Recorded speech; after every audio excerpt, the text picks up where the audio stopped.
Blessings, blessings, blessings, blessings be unto you. This is Mercedes Work, and welcome to the Sacredness of Healing, an affiliate program of sacredkey.com.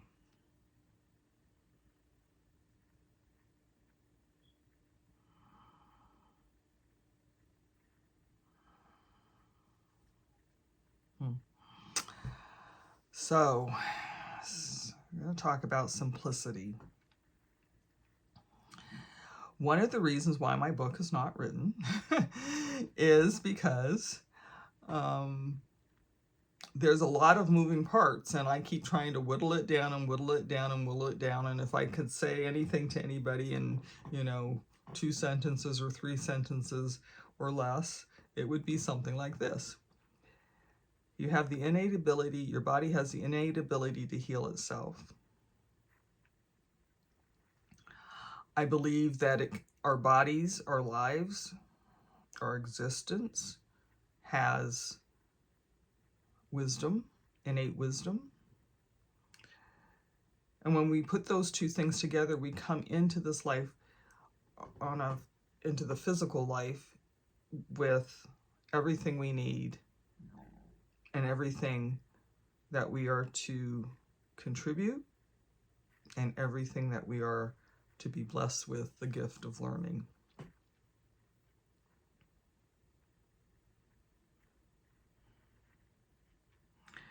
When I go into my breathing sequences and I go into the I am that I am, and I sit in a state of inquiry when I am asking, reveal to me the love in this situation, or as I sit in contemplation,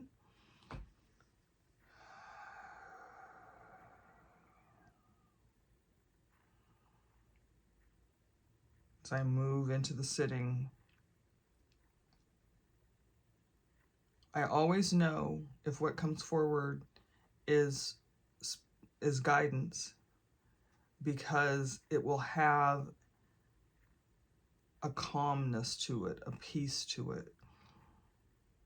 Every now and again, there might be a go look at your bank account now. I've had that, or I forgot to pay a bill or something like that. But for the most part, there's not any references to time. Next Tuesday, my guidance used to say, we are not predictive, right? You still have free will. And that takes away the element of prediction. And what I mean by that is, because you have free will, the circumstances of this moment may not be the circumstances 5 minutes from now, because you may be inspired to go a certain way. You may be in resistance to not do something. So my guidance in general is not predictive. When you sit with me in prayer, I'm not going to get up and I can't remember one instance where my guidance said, next Tuesday, go to the corner on the left and this is going to happen. You're going to meet a man or, person. So in general, there is a simplicity to what occurs here.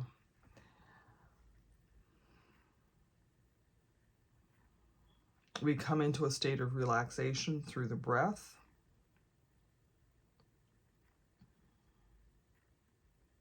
We come into, for right now, I'm going to say we come into a state of intention by just being present. I am present, I am here.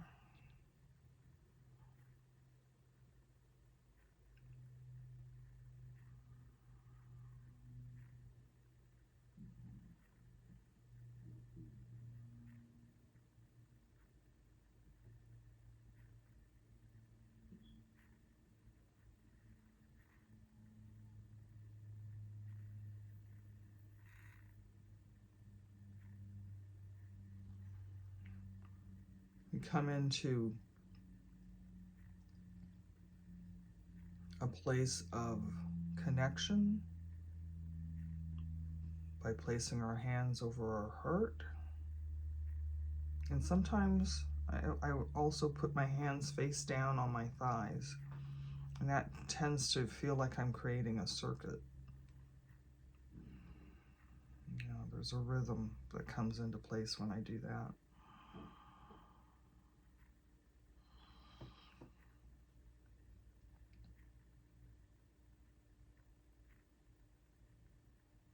And I allow myself to be in this moment, be in this breath.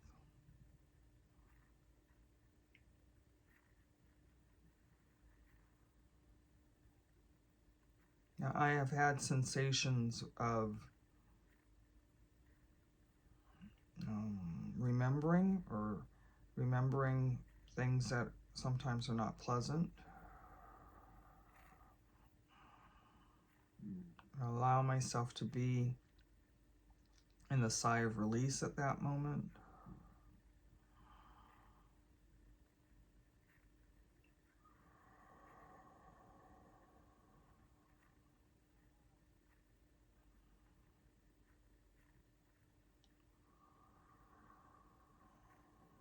And if that is still present, I do a thing called breathing through the dominant hand. I take an inhalation, exhale, and I'm right-handed, so through my right hand, I breathe in through the thumb, the index finger, the third finger, the fourth finger,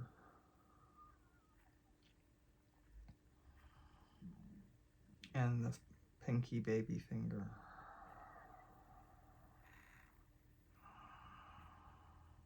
Just giving my mind something to focus and concentrate on.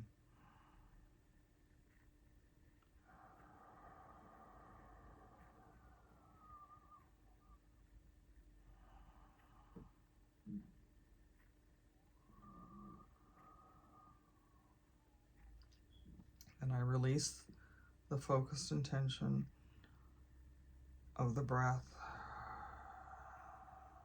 Drop back into being.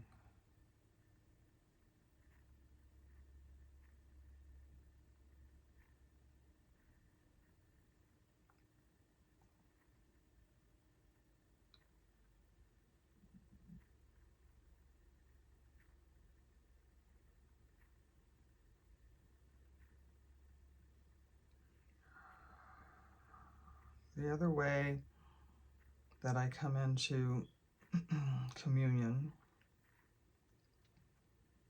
is through the I am that I am.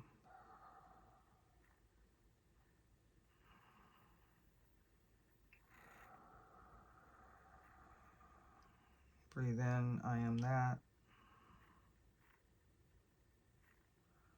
Exhaling, I am. Breathing in, I am that. Exhaling, I am.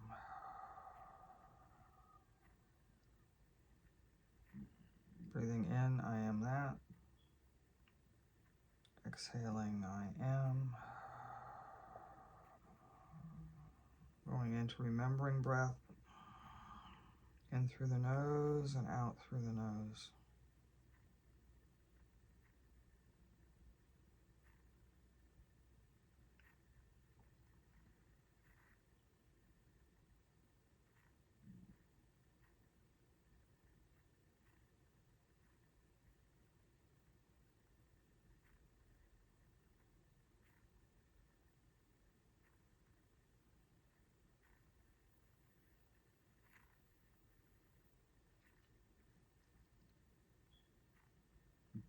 If I am, how can I put this? If I am purposely turning something over to the divine and allowing the inflowing to come forward, a series of I have the 23rd Psalm my mother gave me and the Lord's Prayer.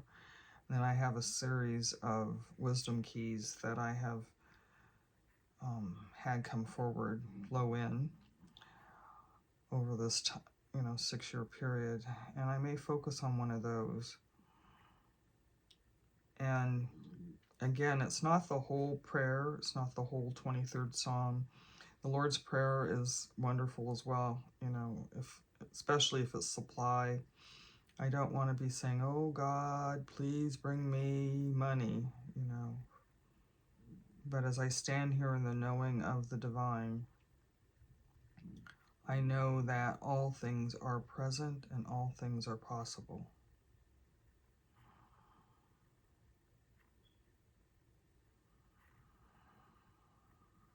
And then I may breathe in, give us this day our daily bread. It's not our yearly bread or warehouse full of bread. It is the faith of knowing that the bread is always present and available as needed. So I may just want to sit in the knowing of what I know to be true. Give me this day my daily bread.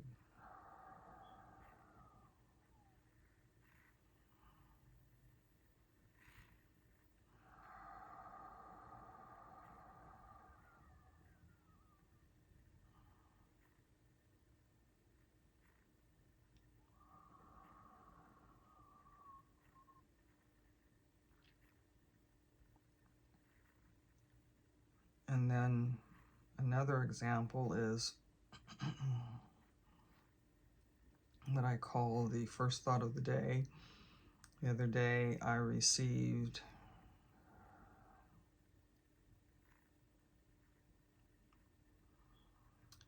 I sit in the inflowing, and it nurtures me. I sit and allow the inflowing to nurture and nourish me. And that's actually more words than normal. I usually like to keep it around somewhere between 3 to 5 words. I don't have to think about it like I just did. I sit and allow the inflowing to nurture me.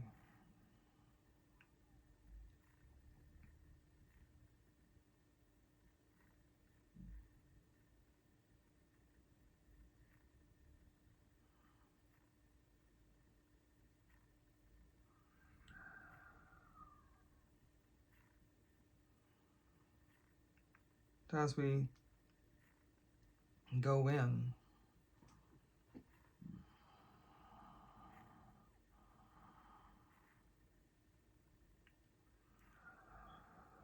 there's a knowing, a remembering, a re-knowing. And this space is, as I close my eyes, this space is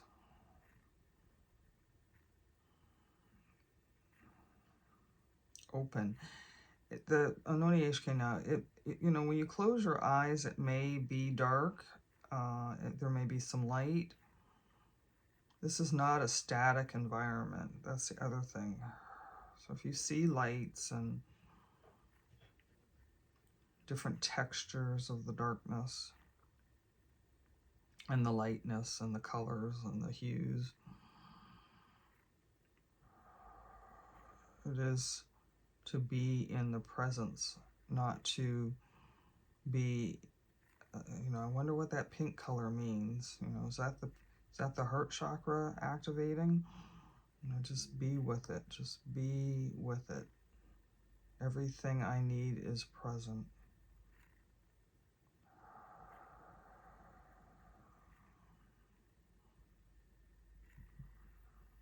There may also be a feeling of the body almost melding into this space.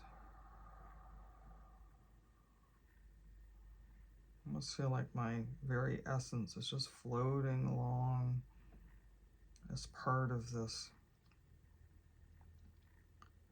I call it the spiritual ecosystem, but times when my body just melts into it.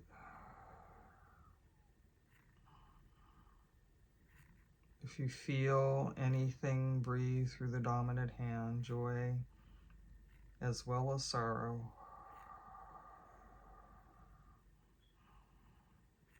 That is an attachment. It is like a shiny object that we may want to follow. Oh, this feels so good. Oh, yes, you know. Again, there's a calmness, a peace, a love that's almost indescribable.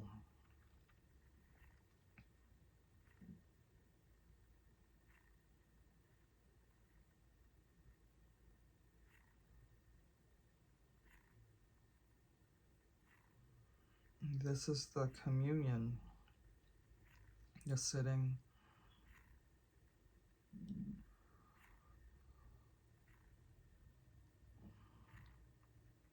You know, Ononeyekena guidance is saying it's just like the water when you become present in this space. It's not that the space is doing anything to you, but your presence becomes one presence.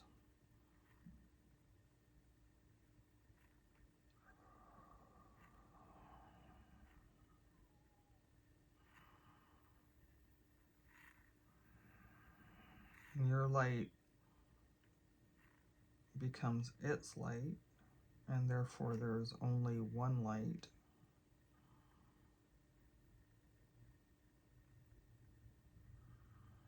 This existence is your existence. Whatever is forward for you in this moment is present in the all presence, the all knowing. And therefore there is only one. So breathing now in and exhaling through the mouth. Sigh of release.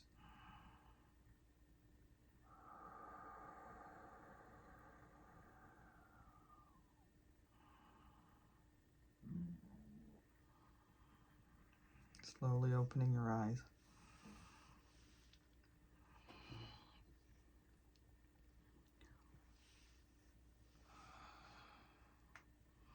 So, the lessons, the learnings that I've learned over time has been that when we get elated or joy-filled, it is as much of an attachment as if we were holding on to something that is tenuous and stressful, or something where you're just saying, I just don't understand, and you're just holding it as just replaying and replaying.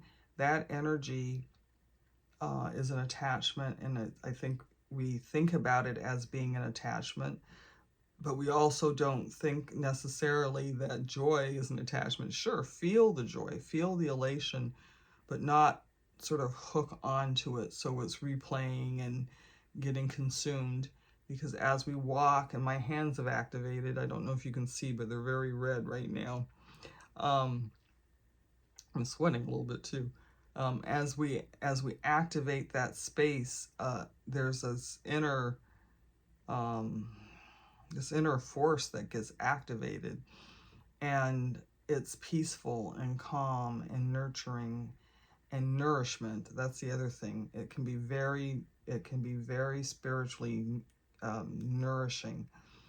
And a lot of my work, you'll hear me say, I just want you to feel like you have a place to go.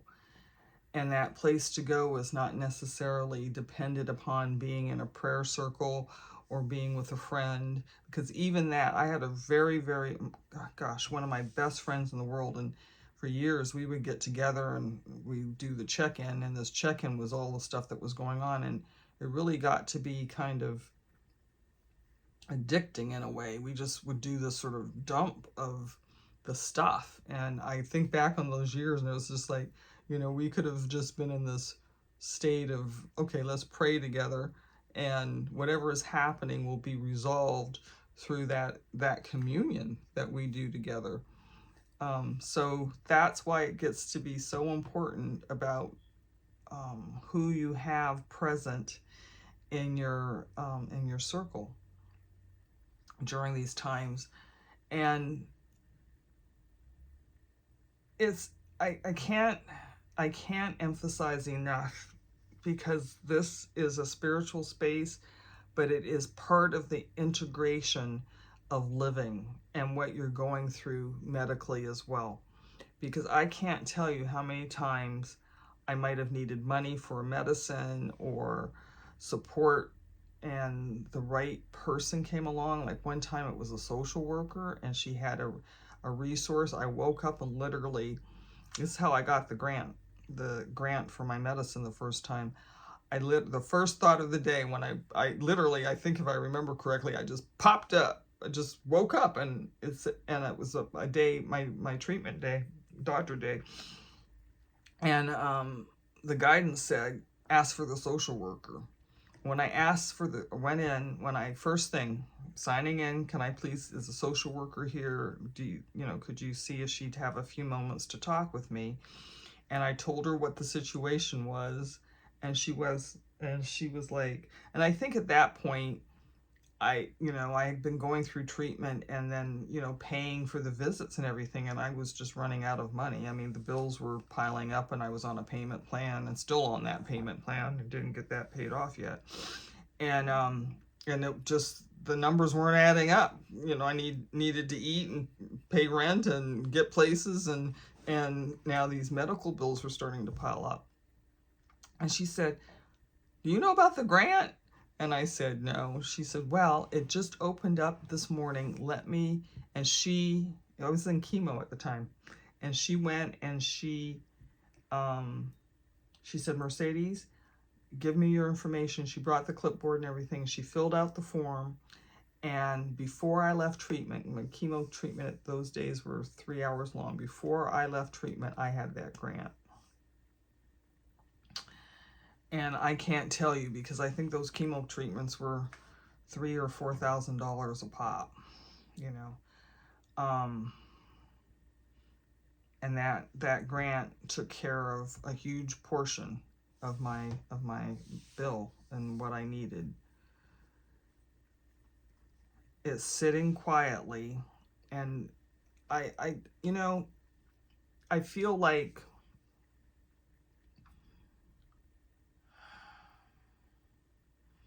I sit in the presence of God every day. I run the presence of God. I run the presence of God through my body. I sit in the presence of God every day. And I just wake up with a feeling, even when things are really going awry and driving me a little batty, I'm just, it's grating on my nerves a little bit. I just know that there's a place to go. And as I go into that place, there is a resolution. That in this space is all things possible. And so therefore, my limited human capacity does not know the expansive space of everything that there is available. And so when I release myself and I allow myself to be in that space of humility, I will say, I always say for me, it's just become, and humility for me is different than being vulnerable. Vulnerable for me is, I feel like I'm like almost under attack, like I'm a turtle without my shell, just the fleshy parts out there. There's no spiritual armor. But when I go into humility, when I bow my head and I just say, I am present, I am here, and I'll be honest with you, at times, sometimes I say, and I need help. But very rarely do I ever now define the situation, try to design an outcome. I just sit and know. And I've been very blessed. So this is enough for now. May you know the divine intimately. Namaste.